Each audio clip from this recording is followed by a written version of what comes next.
Hello everyone! So ayan, first time ko pong magluto ng ampalaya. So igigisa natin to. Kasi hindi nga po ako mahilig kumain ng ampalaya guys. Tinatry ko tong lutuin kung masarap nga ba. Kasi sa iba, hindi ako mahilig.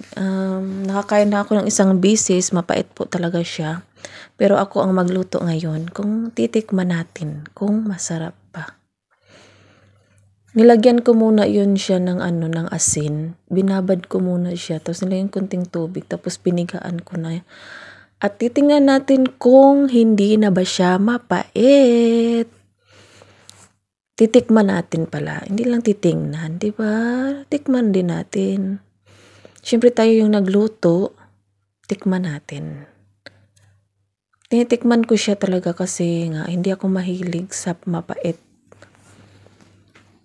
Pero try natin to kung kapag ako ang magluto kung hindi ba siya mapait.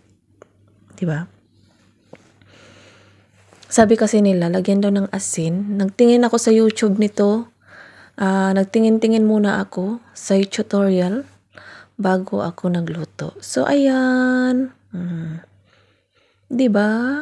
Init-init pa. Kumain na ako. Ang sarap pala niya. Ang sarap niya talaga.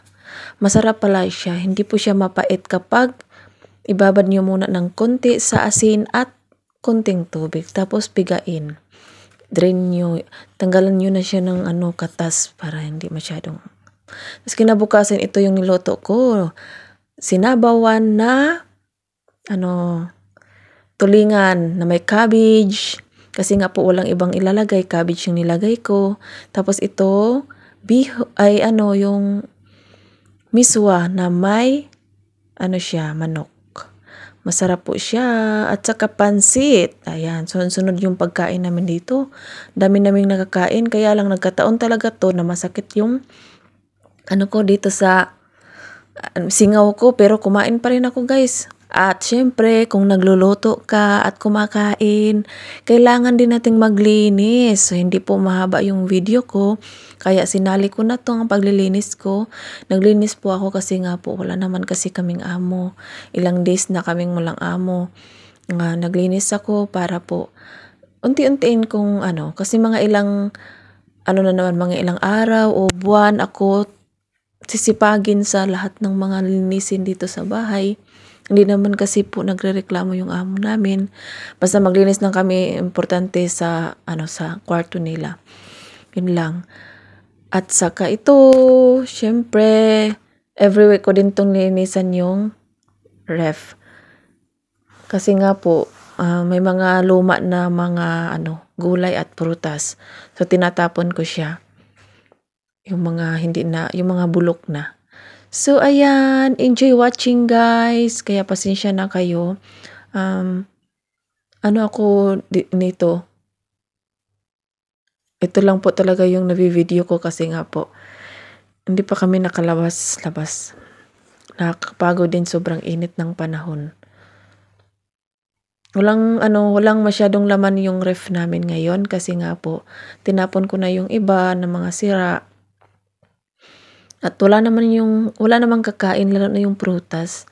Walang masyadong kakain dito ng prutas. Kapag nandito lang sila amo, yun lang yung mas marami. May mga naman dito, yung orange na lang yung naiwan. Tapos apple. Yun lang din ang kinakain ko. Pero hindi nga po talaga ako makadiet kasi nga po, unlimited yung pagkain dito. Kaya minsan yung mga apple at mga yung mga gulay at saka prutas nasisira na lang po talaga kasi nga po may mga manok naman dito, isda, may laham naman. Di ako kumakain ng laham pero yun po nga isda at manok unlimited. So syempre yun yung inuuna namin kasi mas masarap kumain ng kanin. Iwan ko talaga, hindi ko na talaga masyadong yung pagda-diet. Grabe, mano na yung katawan ko sa pag-diet. Naghahanap talaga siya ng kanin, naghahanap siya ng pagkain na meron talaga akong craving. Lalo na tumitingin ako dito sa FB. Minsan sa FB po, tumitingin ako sa YouTube. Nakakita ako ng mga pagkain.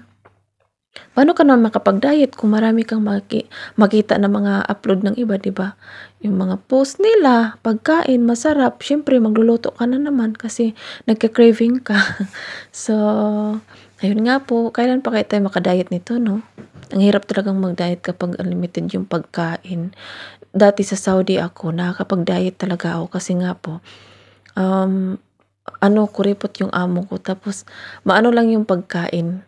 Tapos walang masyadong gulay, kaya dito kasi hindi ka marami nga ditong yung si amo na every week, minsan nasisira na lang yung mga gulay at prutas. Pero yun nga, hindi nga kasi mahilig yung kasama ko din, hindi mahilig sa prutas. Yun, kasi nga lagi na lang kami kumakain ng rice at saka yun, manok. Yun talagang hilig namin. Kaya pasensya na kayo. Yung driver namin pumasok po dyan. Andiyan naman si Ate Ana dalawa naman kami dyan. May kinuha lang po siya. Baka po talaga kasi dito, may camera naman kaya okay lang na pumasok siya. Wala siyang kasi nandyan naman sa harap yung camera. Kaya safe na safe po kami dito. Kasi si amo lagi nakatingin sa camera dito sa kusina. Sa kusina lang po kasi yung may camera at sa labas. Pero yung sa loob ng bahay nila, yung nila wala. Bale yung camera lang, dalawang kusina. Kasi may kusina dun sa loob. Dalawa kasi yung na camera. Sayang naman kung hindi doon nilagay, diba? So, nilagyan yung kusina lang po. Ang importante yung kusina lang. Kasi pumapasok talaga yung maniho. Pumapasok yung driver. Kasi nga po, isahan lang ang namin dito. Tapos galing sa kwarto namin, may camera din sa labas, dito sa may kwarto namin, sa labas ng kwarto. Kasi nga po, para pagpasok kung sino yung papasok sa kwarto namin, alam ni amo. Kasi syempre, hindi natin alam yung sitwasyon, ang panahon, baka biglang umatake. Joke lang, oy. Mabait naman yung maniho namin, guys. Mabait siya. So, ayan nga, sinipag pa ako kinabukasan. Sa kabinet na naman ako naglinis. At mga ilang araw pa, sa mga ibang kabinet na naman, hindi ko na pinakita po, guys. So, thank you for watching, guys. Sana po ay suportahan nyo ako hanggang sa huli. Bye-bye!